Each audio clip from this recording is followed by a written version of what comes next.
প্রকাশ করে না, যাতে করে যুদ্ধে পরিস্থিতিতে ওটা ব্যবহার করে একটা আচমকা অন্য কিছু অর্জন করা যায়, এরকম অনেক কিছু ব্যাপার আছে। শুরু করা যায় সহজেই, আমরা এগুলো করে এসেছি, পরিকল্পনা করে শুরু করা যায়, কিন্তু শেষ কি হবে এটা কোনো পরিকল্পনাবিদ বলতে পারছি। আসসালামু আলাইকুম প্রিয় দর্শক, মাহবুব সৈকত প্রত্যেককে আমন্ত্রণ জানাচ্ছি মাই টিভির সংলাপে। দর্শক যে যেখানে আছেন, দেশে কিংবা প্রবাসে, নিশ্চয়ই আপনাদের এখন সবার দৃষ্টি হচ্ছে কি হচ্ছে ইরানে অথবা মধ্যপ্রাচ্যে, আর নেতানিয়াহু বাহিনী কিংবা তার মিত্ররা কতটা আগাচ্ছে তার পাল্টা জবাবে ইরান এবং তার ইরান কি করছে, অথবা তার সাথে কোনো মিত্র জুটলো কি, এরকম নানাবিধ প্রশ্ন হয়তো আপনাদের মনে জাগছে। আর সব শেষে যে প্রশ্নটি জাগছে তা হচ্ছে, কে থামাবে এই যুদ্ধ? আজকের আলোচনার বিষয় তাই। স্টুডিওতে উপস্থিত রয়েছেন দুজন সমরবিদ, রাজনৈতিক বিশ্লেষক। পরিচয় করে দিচ্ছি, বাঁ পাশে রয়েছেন সাবেক রাষ্ট্রদূত এবং নিরাপত্তা বিশ্লেষক মেজর জেনারেল অবসরপ্রাপ্ত আমসা আমিন, আপনাকে স্বাগত জানাচ্ছি। জি, আসসালামু আলাইকুম। এবং ডান পাশে রয়েছেন আরও একজন নিরাপত্তা বিশ্লেষক, মেজর অবসরপ্রাপ্ত আশরাফুজ্জামান, আপনাকেও আসসালামু স্বাগত আলাইকুম। জানাচ্ছি। ওয়ালাইকুম আসসালাম। আমি প্রথমেই একটু মেজর আশরাফুজ্জামান আপনাকে দিয়েই একটু শুরু করছি। নেতানিয়াহুর কার্যালয় লক্ষ্য করে আমরা দেখেছি যে মিসাইল হামলা হয়েছে, সেখানে ইরানের নিজস্ব প্রযুক্তির খাইবার, এর আগেও এই খাইবারের নাম আমরা জেনেছি। তো সার্বিকভাবে বিশ্লেষণের আগে আমরা একটু জেনে নিতে চাই যে আসলে ইরানের এই যে নিজস্ব প্রযুক্তি বলেন অথবা সক্ষমতার জায়গাটি বলেন, সেই তারা আসলে কতটুকু সক্ষম, তাদের আসলে সমরাস্ত্র বলেন অথবা প্রযুক্তিগত জায়গাটা বলেন, একটু যদি বিশ্লেষণে আনা যায় আপনার। আপনাকে ধন্যবাদ। আমার সমালোচক, আমার শ্রদ্ধেয় স্যার, আপনাকে সালাম, এবং শুধু দর্শক শ্রোতা মণ্ডলী, আপনাদের সবাইকে সালাম এবং শুভেচ্ছা। কৃতজ্ঞতা আমাকে দাওয়াত দেওয়ার জন্যে। ইরানের এই সামর্থ্যের ব্যাপারে সামর্থ্য অনেকগুলোই আছে, কিছুটা প্রকাশ করে না, যাতে করে যুদ্ধে পরিস্থিতিতে ওটা ব্যবহার করে একটা আচমকা অন্য কিছু অর্জন করা যায়, এরকম অনেক কিছু ব্যাপার আছে। তবে আমরা যতটুকু মানে এমনি স্বীকৃত যেটা, সেটা ইরানে মানে সুইডেন ভিত্তিক যে প্রতিষ্ঠান আছে, তারা ওই সামর্থ্যের একটা ইন্ডেক্সিং করে। জি। তো সেখানে ইরানের সামর্থ্য হচ্ছে 16, আর ইসরায়েলের হচ্ছে 15, আর আমেরিকা 1 নম্বর। সুতরাং 1 এবং 15 হয়েছে, 15 এবং 1 যোগ করে 16 হয়, কিন্তু এখানে বিষয় হচ্ছে 16 হচ্ছে প্রতিপক্ষ, আর 15 এবং 1 এটা হচ্ছে আর এক প্রতিপক্ষ। এটা হচ্ছে যুদ্ধের। তার মানে সমান সমান না, নট সমান। আমি বলছি 15 আর 1 যোগ করলে তো 16 হয়, 16 হয়। কিন্তু তাদের সামর্থ্য দুইজনের এক সামর্থ্য এবং ইরানের সামর্থ্যের মধ্যে বিস্তর ফারাক। আচ্ছা আচ্ছা। আমাদেরকে ইরানের শুরুটা যদি আমরা ধরে নিই 1979 সালের ইসলামী বিপ্লব থেকে শুরু করি, সেটা যদি বটম লাইন হয়, কারণ তার আগে শাহের সময়ে যেটা ছিল, সেটা ইরানের আপনার সামরিক বাহিনী, পুলিশ বাহিনী সবগুলোকে ডিসব্যান্ড করে দেওয়া হয়েছিল। তারপরে নতুনভাবে তাদেরকে বিন্যাস করা হয়েছে, এবং এর মধ্যে 1980 সালে এই যে বিভিন্ন পশ্চিমা শক্তিগুলো এবং আরব দেশগুলো, বিশেষ করে জিসিসিভুক্ত যে 6টা দেশ আছে, তাদের সহায়তায়, প্ররোচনায়, সামর্থ্যে এই ইরাকের মাধ্যমে ইরানে আক্রমণ করা হয়। 8 বছর ব্যাপী সেই যুদ্ধ চলে, লক্ষ লক্ষ লোক মারা গেছে।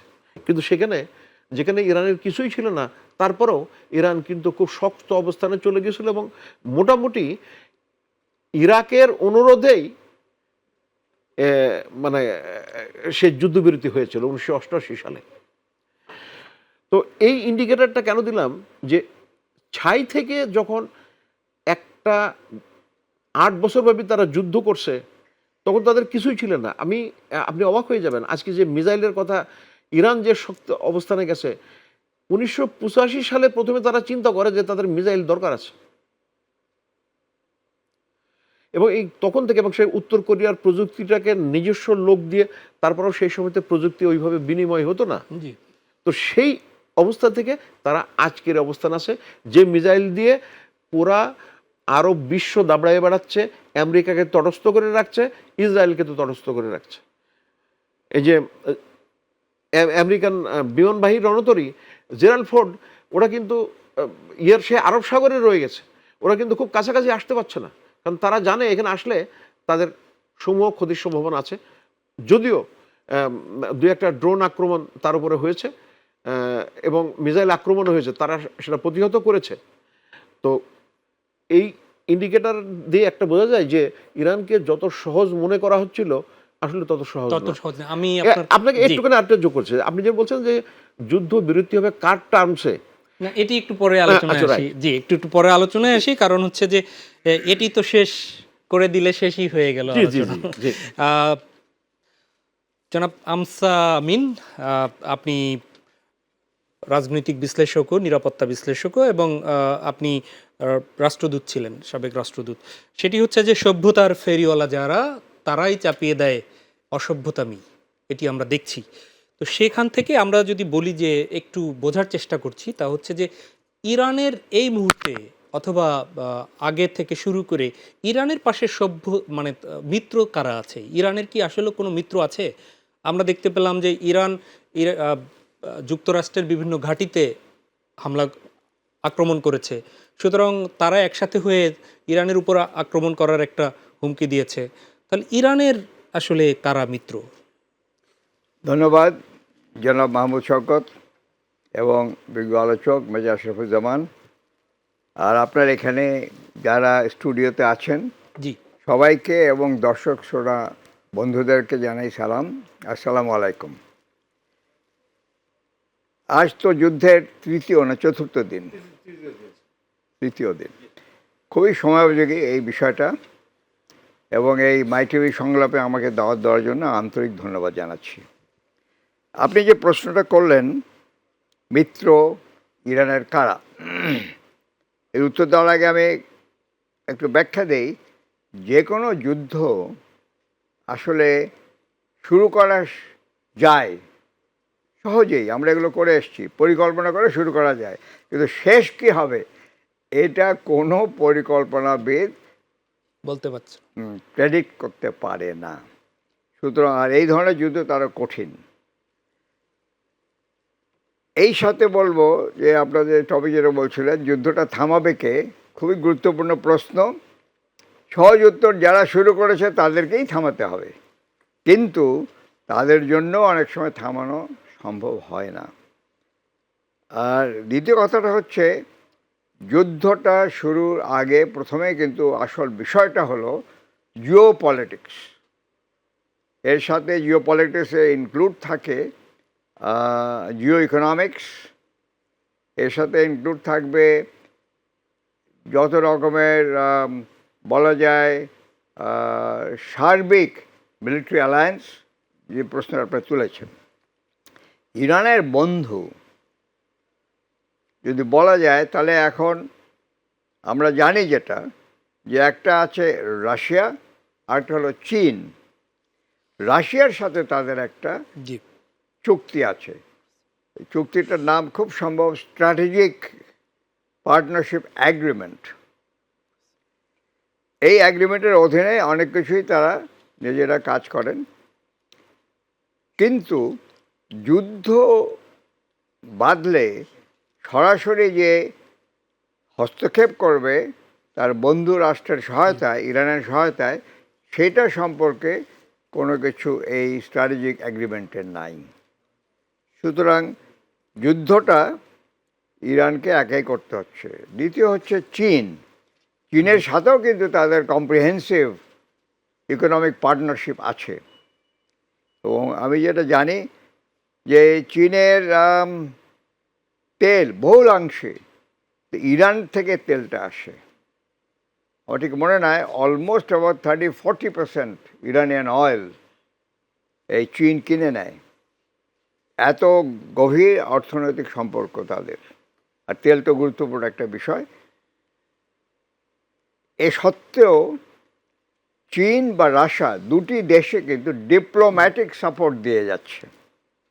তারা বলে যাচ্ছে, শুধু ডিপ্লোম্যাটিক না, সমরাস্ত্র না আমি ওটা তো আগেকার প্রস্তুতি, এখন কোনো সমরাস্ত্র যাচ্ছে কিনা জানি না, যেতে পারবে কিনা তাও জানি না, কিন্তু তাদের অবশ্যই ডিফেন্স ইন্ডাস্ট্রি ইরানের যেগুলো আছে, বা ডিফেন্স টেকনোলজি প্রযুক্তি যেগুলো আছে, এইগুলো বিল্ড আপ করার ব্যাপারে এরা অবশ্যই সহায়তা করেছে।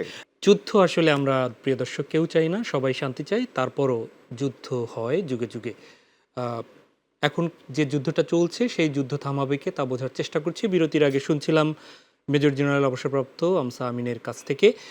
আপনার কাছে ফিরবো, আমরা একটু ঘুরে আসতে চাই অবসরপ্রাপ্ত আশরাফুজ্জামান আপনার কাছে, যদি আপনি অ্যাড করেন যে আসলে ইরানের মিত্রদের ব্যাপারে আপনি যদি কোনো কিছু অ্যাড থাকে সেটিও একটু শুনতে চাই। আর অনেকে এই যে ঠিক ফিলিস্তিন কিছুদিন আগে ফিলিস্তিনকে একদম ফিলিস্তিনের যে মানবতার অবস্থা করে দিল, এরপরে আসলো হচ্ছে ইরানের পালা, এরপরে কে?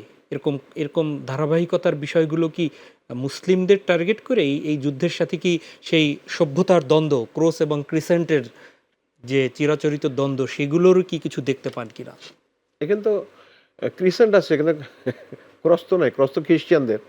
তো এখান থেকে ইহুদি এখন আমাদেরকে এই এই এই জিউস সম- আছে। জি, জিউস আছে।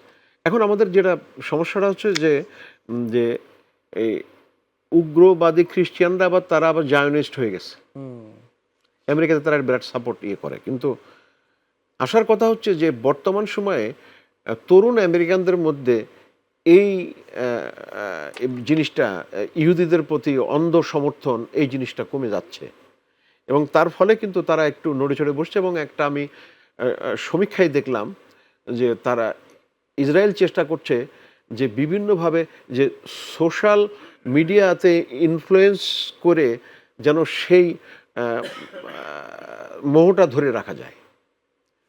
তো এখন আপনি প্রশ্ন করেছেন যে ইরানের পাশে যেমন ইরান 1980 সালে আক্রান্ত হওয়ার পরে তারা চিন্তা করলো আমাদের সাথে সরাসরি দ্বন্দ্বের আগে যেন যারা দ্বন্দ্বে জড়াতে আসবে তারা যেন বিভিন্নভাবে তারা পর্যদস্ত হয়, সেই জন্য তারা এই প্রক্সিগুলো তারা সেট করেছে জি, লেবাননে হিজবুল্লাহর মাধ্যমে।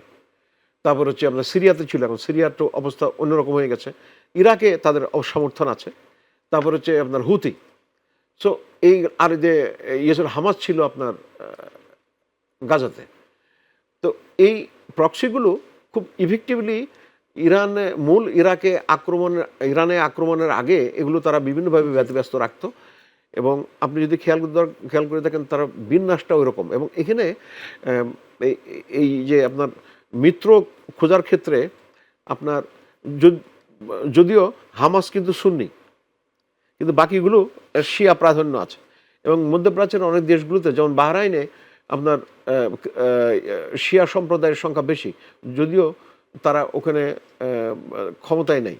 জি, তারপরে আমাদের সৌদি আরবের পূর্ব প্রদেশগুলোতে সুন্নি আছে, সরি শিয়া আছে। জি, ইরাকে মোর দেন 60% শিয়া। এখন এইগুলো হচ্ছে তাদের স্ট্রেংথ, এটা হচ্ছে একটা দিক। 2 নম্বর দিক হচ্ছে যে স্যার অলরেডি একটা দিয়েছেন যে আপনার রাশিয়া, চীন এবং ইরান, এই 3টা দেশ মিলে তারা নতুন একটা অর্থব্যবস্থা এবং যোগাযোগ ব্যবস্থা এটা করার চেষ্টা করছে এবং অনেকক্ষণ সফল হয়েছে।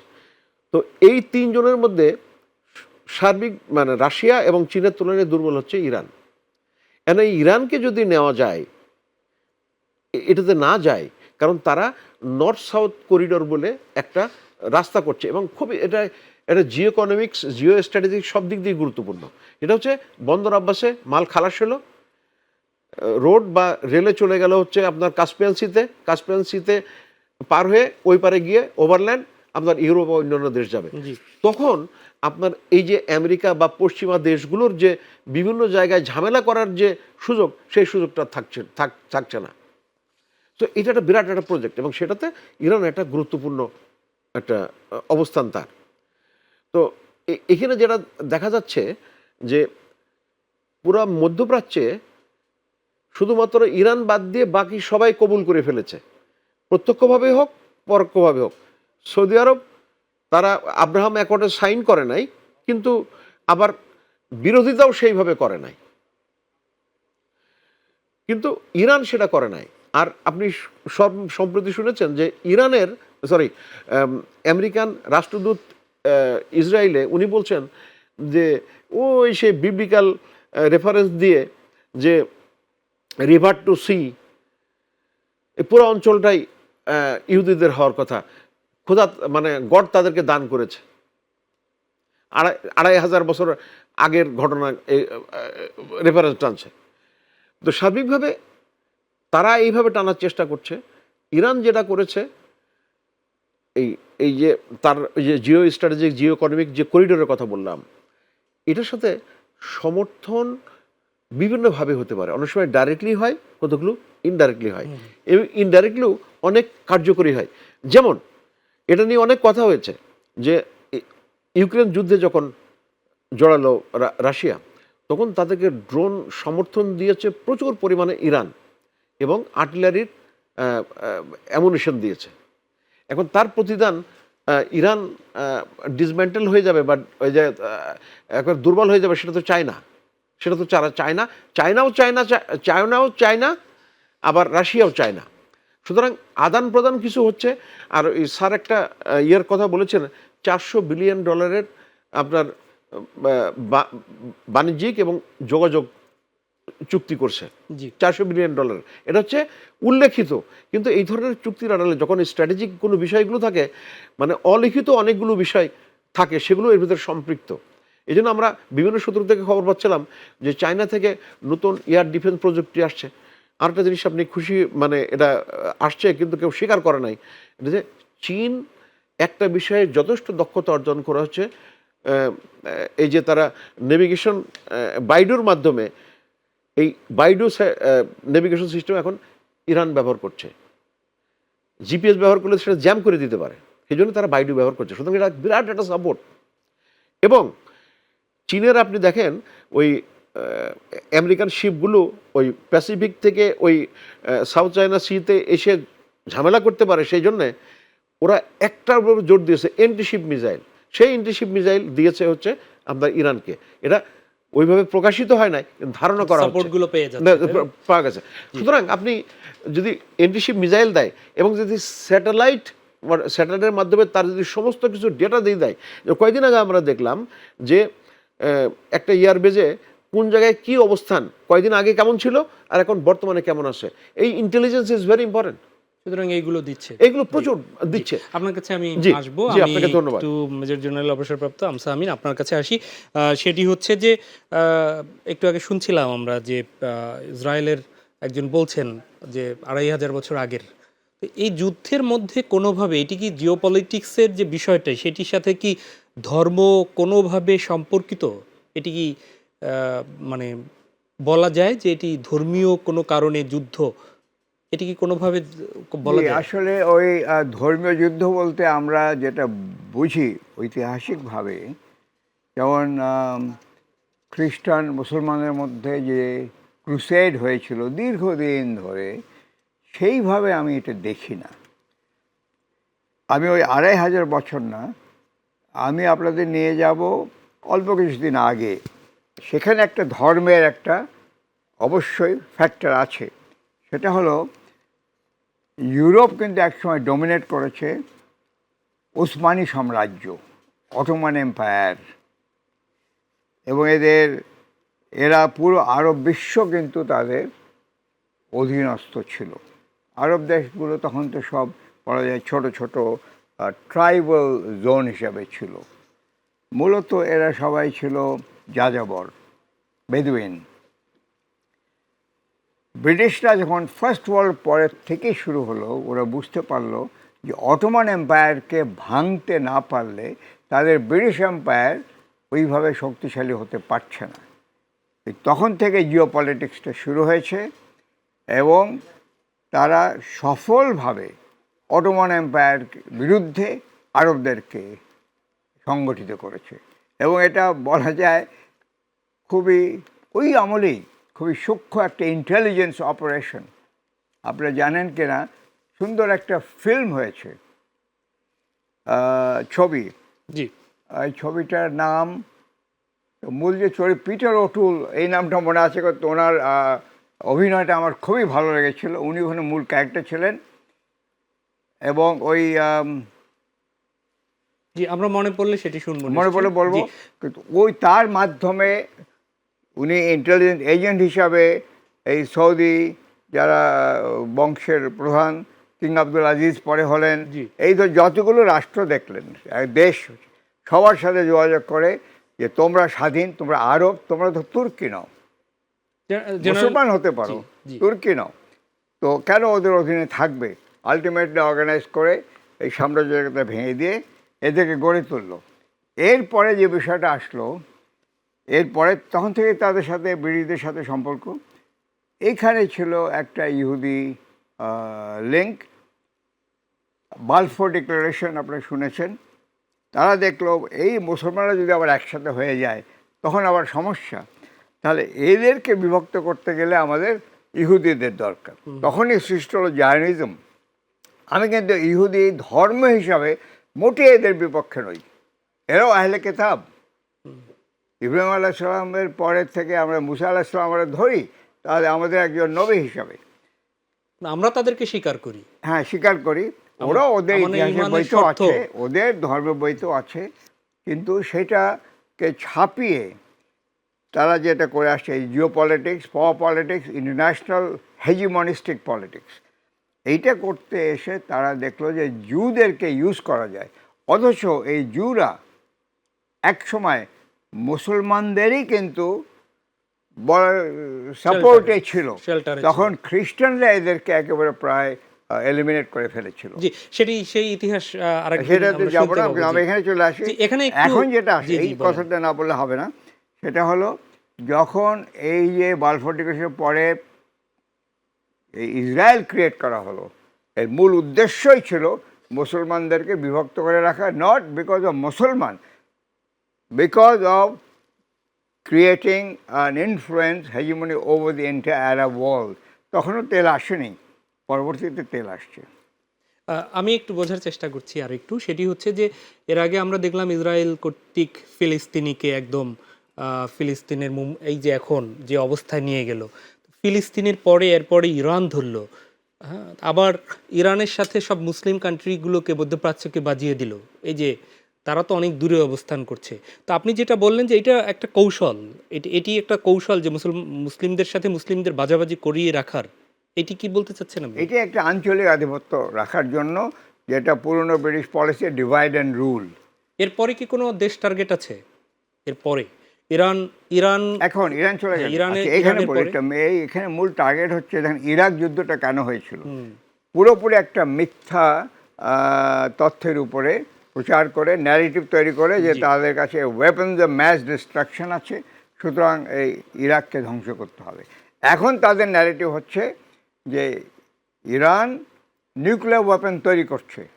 কিন্তু আজকেও আমি নিউজে দেখলাম IAEA, যেতে জাতিসংঘের আন্তর্জাতিক যে প্রতিষ্ঠান যারা নিউক্লিয়ার ডেভেলপমেন্টকে মনিটর করে আন্তর্জাতিক আইনের অধীনে, তারাও বলেছে যে না, সেখানে কোনো এই প্রমাণ পাওয়া যায়নি বা কোনো স্থাপনাও কেউ হিট করেনি এই যুদ্ধের মধ্যে।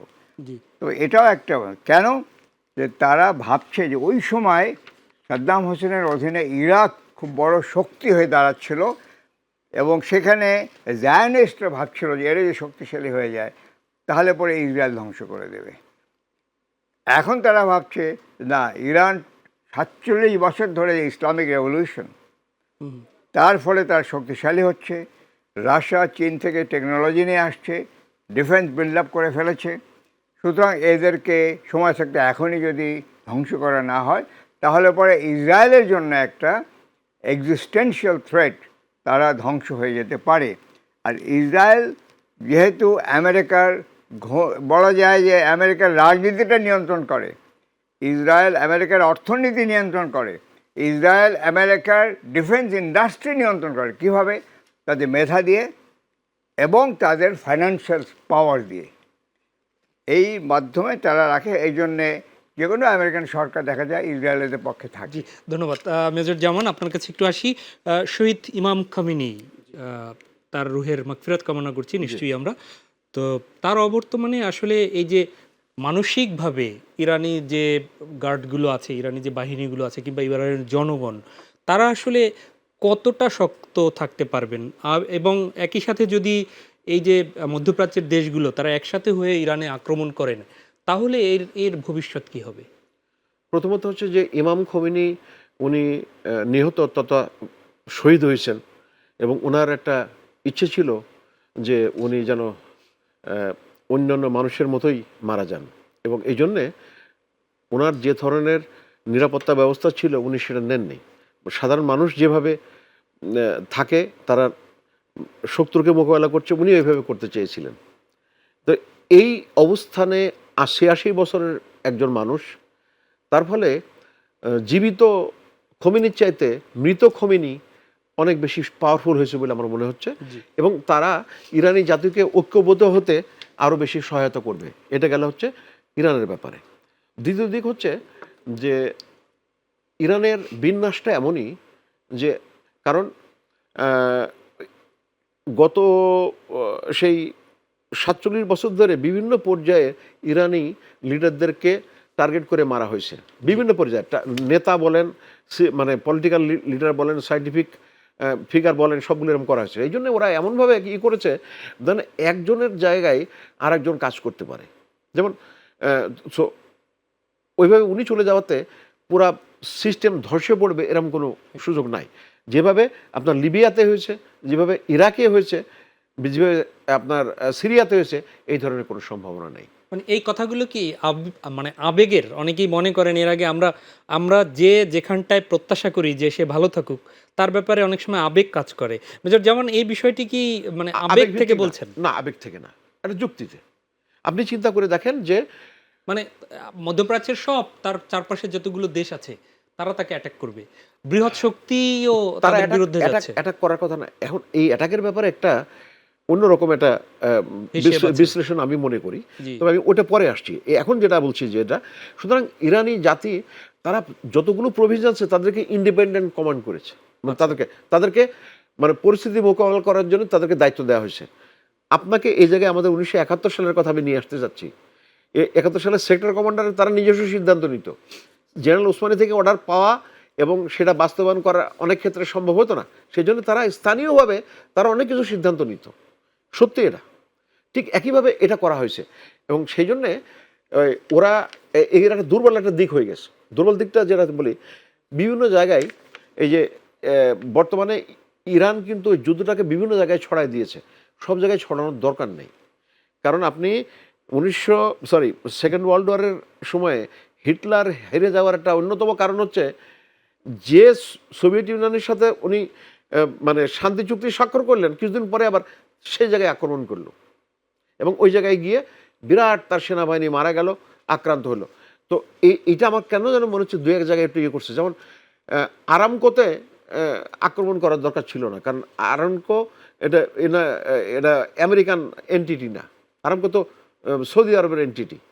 আর আন্তর্জাতিক বাণিজ্য তারপরে রাজনীতিতে অপছন্দ হলেও অনেক কিছু হজম করতে হয়, কিন্তু এই যে ডিসেন্ট্রালাইজের মানে বিকেন্দ্রীকরণ করছে, তার ফলে এরকম দু একটা ঘটনা ঘটবে। জি, আপনার কাছে আসবো। আজকেও ইরানে মার্কিন প্রতিরক্ষা মন্ত্রী ইরানের জনগণকে এই সুযোগ কাজে লাগাতে বলেছে। তারা কামিনী নেই একদম, তারা এই শাসন ব্যবস্থা উৎখাতের জন্য আগেই ট্রাম্প বলছিলেন যে তারা চান শাসন ব্যবস্থা উৎখাত করতে। তো এই তাদের পরিভাষায় যে সুযোগ, সেই সুযোগ কাজে লাগানোর বা ইরানি জনগণ এখনকার যে ইসলামী রাষ্ট্র ব্যবস্থা ওনাদের, সেটির বিপক্ষে চলে যাবে কি মনে করছেন? এই এই এই ঘর পোড়ার মধ্যে আলু পোড়া, আমরা আমাদের পরিভাষায় যেটা বলে থাকি। আপনার এই পয়েন্টের আগে আমি মেজর আশরাফুজ্জামানের পয়েন্টটাতে আসি। জি, ওনার সাথে আমি একমত। এটাকে আমরা বলি মাল্টি লেয়ার্ড অর্গানাইজেশন। আমরা কিন্তু ওই ধরনের আমাদের রাজনীতি বা সামরিক সংগঠন গড়ে তুলতে পারিনি। সুতরাং ওই একটা লোকের জন্যে পুরো দেশ কিন্তু ক্রাইসিসে পড়ে যায়। ওদের মাল্টি লেয়ার্ড অর্গানাইজেশন এমনভাবে তারা তৈরি করেছে, সামরিকটাই বলি, যেমন আমরা আমাদের একটা আর্মি, একটা চিফ অফ আর্মি স্টাফ, এবং কোনো যুদ্ধের পরিস্থিতিতে যদি চিফ অফ স্টাফ নিহত হয় তাহলে পুরো আর্মির command and control system collapse করে যায়। কে চালাবে বলে, কিন্তু ওদের ওখানে কোল্যাপস করে নাই।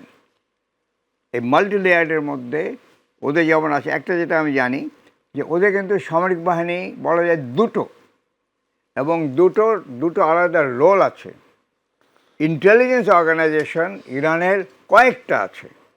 মানে আমাদের যেমন আমি প্রসঙ্গে বলি তো যে বললেন- আমরা জি, জি। আইআরজিসির নামটা শুনি, এদের দায়িত্ব হচ্ছে পলিটিক্যালি তারা বিল্ড আপ করেছে ইরানিয়ান রেভলিউশনকে রক্ষা করা এবং যে বহির্দেশীয় আক্রমণ থেকে রক্ষা করা।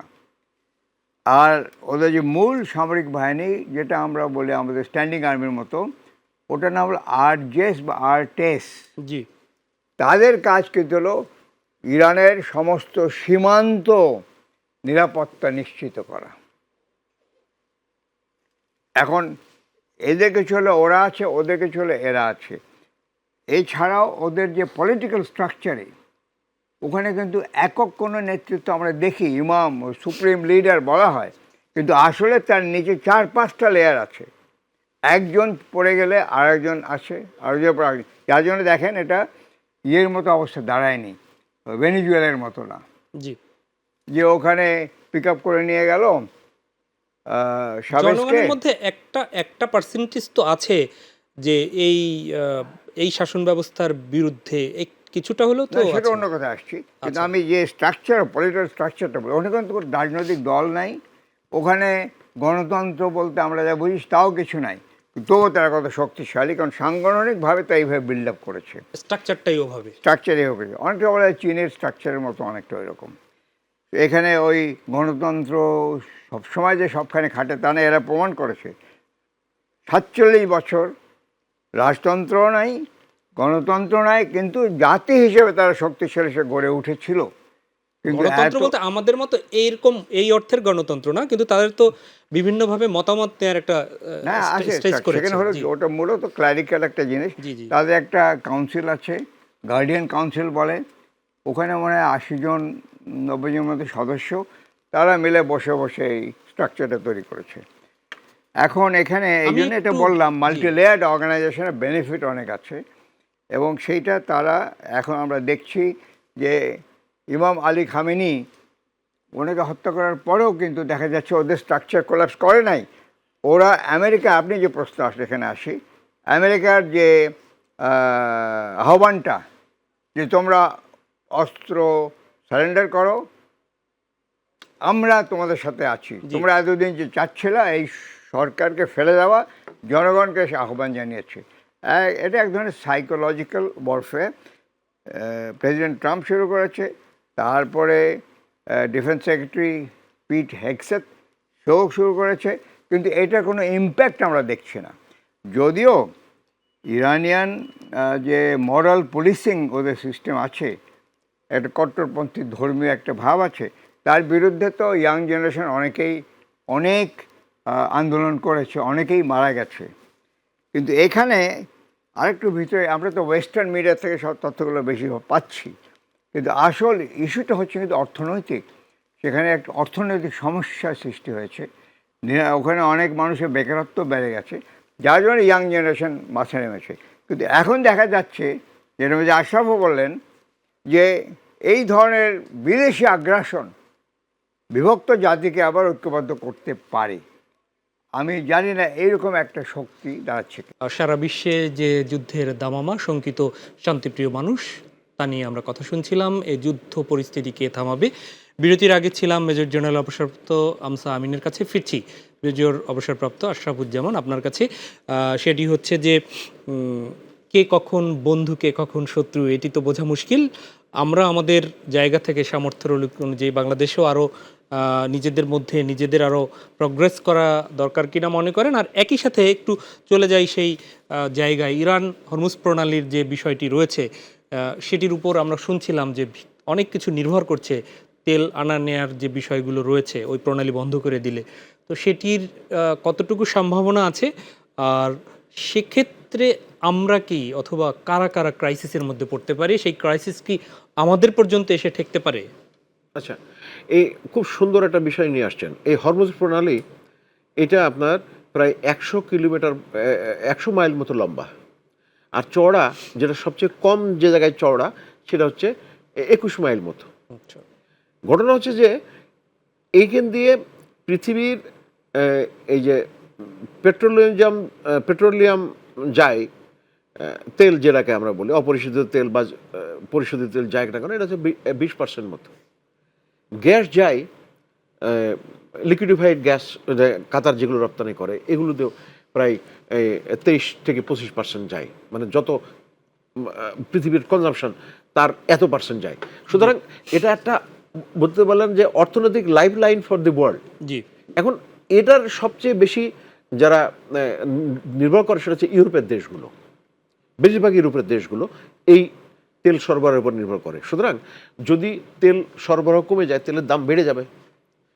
তেলের দাম বেড়ে গেলে আপনার অর্থনৈতিক একটা মন্দার দিকে চলে যেতে পারে, এবং বাংলাদেশও ডেফিনেটলি সেটা থেকে আমরা ক্ষতিগ্রস্ত হব। আরেকটা যেটা হবে, অর্থনৈতিক মন্দা হলে আমাদের মধ্যপ্রাচ্যে প্রচুর শ্রমজীবী মানুষ কাজ করে, তো ওখানে যদি মন্দা হয়ে যায় তাহলে তো তারা ফেরত আসবে। তো একে তো তাদের কর্মসংস্থান কমে গেল ওখানে, আবার দেশ ওখান থেকে ফেরত আসলো। সুতরাং আমাদের উপরে অর্থনীতির উপরে বিরাট চাপ পড়বে, এবং তেলের দাম বেড়ে যাওয়া মানে হচ্ছে সমস্ত পণ্যের দাম আপনার দাম বেড়ে যাবে, কারণ পরিবহন কস্ট বেড়ে যাচ্ছে। সুতরাং আমাদের জন্য একটা বড় ধরনের অর্থনৈতিক ঝুঁকি শুধু আমাদের না, অন্য সবারই আছে, এটা আছে। আচ্ছা, আরেকটা জিনিস হচ্ছে যে এই যে হরমুজ প্রণালীটা ইরান বন্ধ করে দিয়েছে, কারণ এইটা তাদের জন্য একটা বড় লিভারেজ। তাহলে অন্যান্য দেশগুলো যারা ক্ষতিগ্রস্ত তারা চাপ দেবে যে ভাই তোমরা যুদ্ধ তাড়াতাড়ি শেষ করো বা এটা কিছু করো।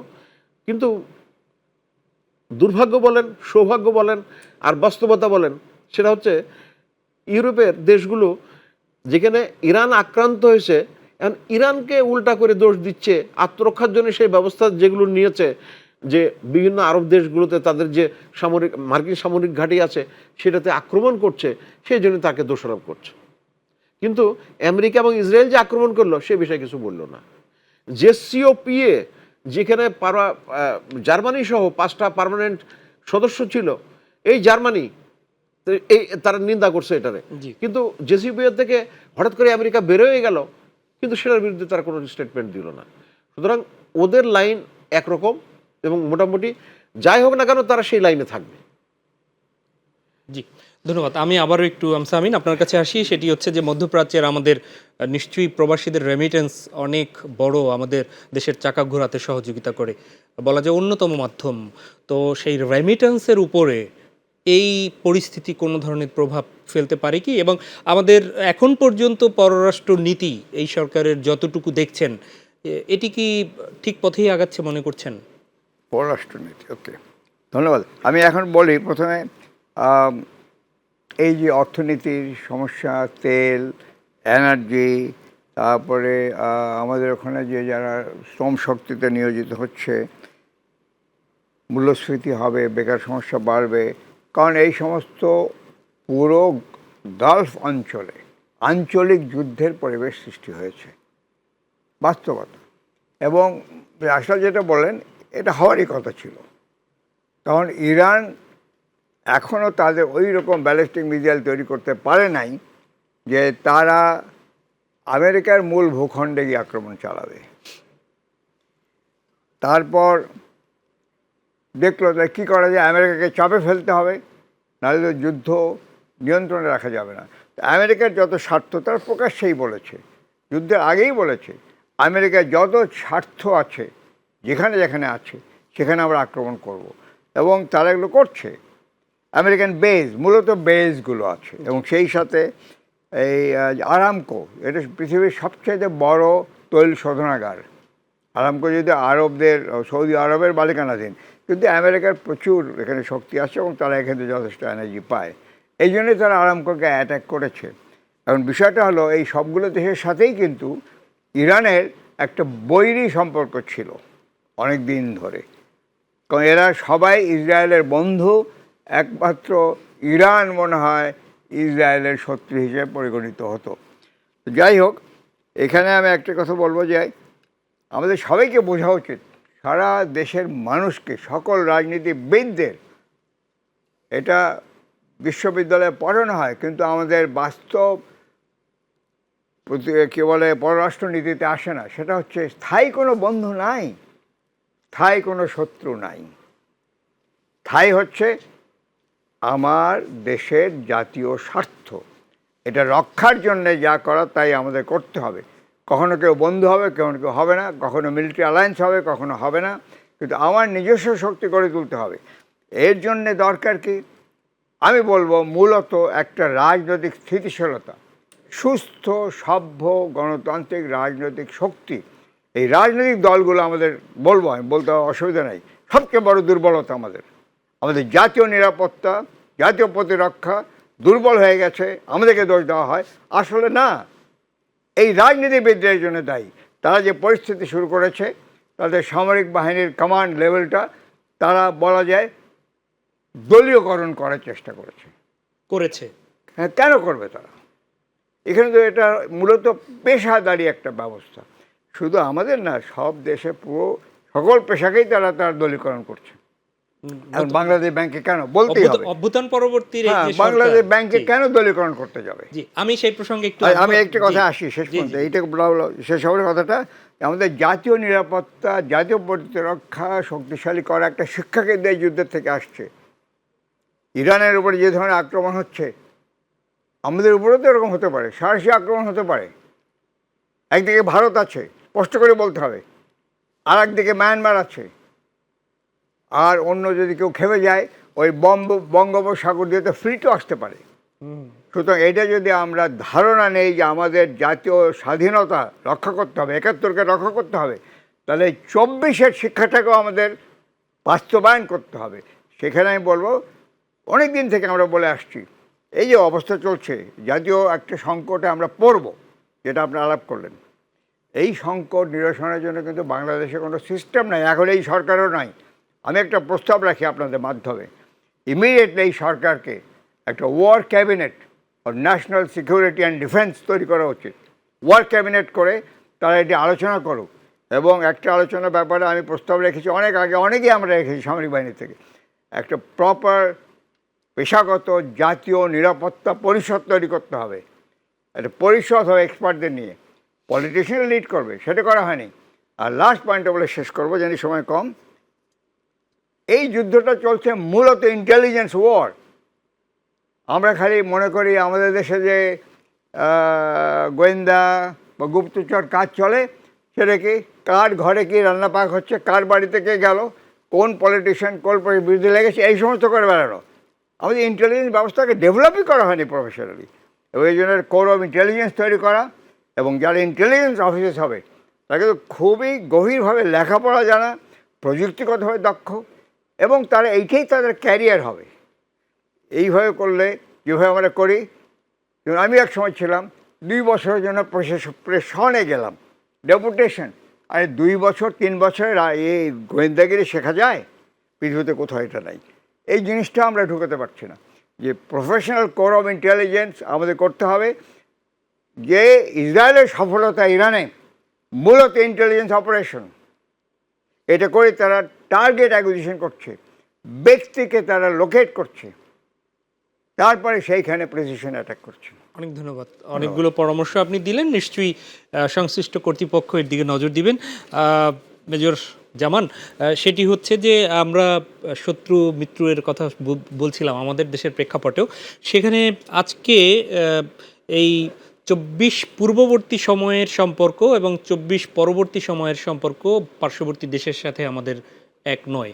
বিশেষ করে ইন্ডিয়ার সরকার কিন্তু বলছিলেন যে নির্বাচন পরবর্তী গণতান্ত্রিক সরকারের সাথে তাদের সম্পর্কটা ভালোভাবে চলবে। আজকে বাণিজ্য মন্ত্রীর সাথে দেখা করে সে দেশের হাই কমিশনার আশা প্রকাশ আবারও করেছেন যে বাণিজ্য সম্প্রসারণে সরকারের কাজ করবে, ভিসা জটিলতা মিটে যাবে শীঘ্রই। আপনি আসলে কিভাবে দেখছেন? প্রথমত আমি এই কথাগুলোকে আমাদের জন্য খুব মর্যাদাকর মনে করি না, কারণ ইন্ডিয়া বা অন্য কোনো দেশ, তারা আমাদের দেশে কোন সরকার থাকবে এটা এই দেশের জনগণ ঠিক করবে, এবং কন্ট্যাক্ট গভর্নমেন্ট টু গভর্নমেন্ট না, পিপুল টু পিপুল কন্ট্যাক্ট হচ্ছে আন্তঃরাষ্ট্রীয় সম্পর্ক। তো সেই ক্ষেত্রে তো ওই জায়গাটা বড় ব্যত্যয় হলো, জি। এবং তারা এটা করেছে, এবং তারা জানে যে ওই সরকারের সাথে সম্পর্ক থাকলে অনেক কিছু করা যায়, অনেক সুবিধা নেওয়া যায়। যেমন বিগত সরকারের সময় যে সমস্ত চুক্তিগুলো হয়েছে, সেই চুক্তির গভীরতা আমরা এখনও পর্যন্ত জানতে পারিনি। সো এগুলো আমার কাছে খুব মর্যাদাপূর্ণ কথাবার্তা মনে হয় না। আমি ওনার জায়গায় থাকলে আমি এই ধরনের কথা আমি শুনতাম না, আর যদি শুনতামও আমি বলতাম না। জি, আমরা আবার একটু ইরানের দিকে জি। যাই। ইরানে হামলা অনন্ত যুদ্ধে রূপ নিবে না, অনন্ত যুদ্ধে রূপ নিবে না, মার্কিন প্রতিরক্ষা মন্ত্রী বলেছেন। অনন্ত যুদ্ধে রূপ নেবে না মানে তারা কি খামেনি শহীদ হয়েছেন সুতরাং বন্ধ করে দিবেন এটি, নাকি অল্পতে ইরানকে ধূলিসাৎ করে দিবেন এই চিন্তা নিয়ে বলেছেন? এবং কে থামাবে এই যুদ্ধ, যদি 1 মিনিটের মধ্যে একটু একেবারে খুব সহজে বলা যাবে, ইমাম খোমেনি শহীদ হওয়ার পরে ইরানের সংকল্প আরও বেড়ে গেছে, তারা আরও বেশি ঐক্যবদ্ধ হয়েছে। সুতরাং তাদের যে প্রথম টার্গেট ছিল, যারা মনে করছিল খুব সহজেই এটা করে ফেলবে, জি, কিন্তু এটা হয়নি। তারা অনেক বেশি এই সংকল্পবদ্ধ জাতি।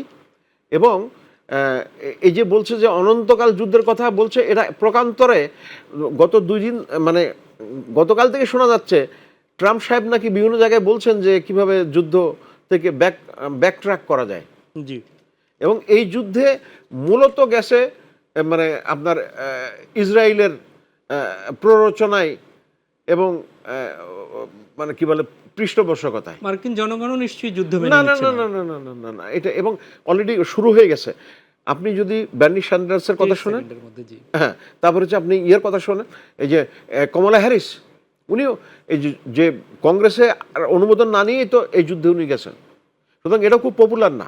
এবং ইরান যে পরিমাণ শক্তিমত্তা দেখাচ্ছে, যদি এটা আর কিছুদিন কন্টিনিউ করতে পারে, এবং যখন আমরা শোনা যাচ্ছে যে অনেকগুলো মানে মার্কিন ক্যাজুয়ালিটি হয়েছে, তো আমেরিকানরা সবচেয়ে বেশি ভয় পায় হচ্ছে কি জানেন, এই বডি ব্যাগকে খুব ভয় পায়।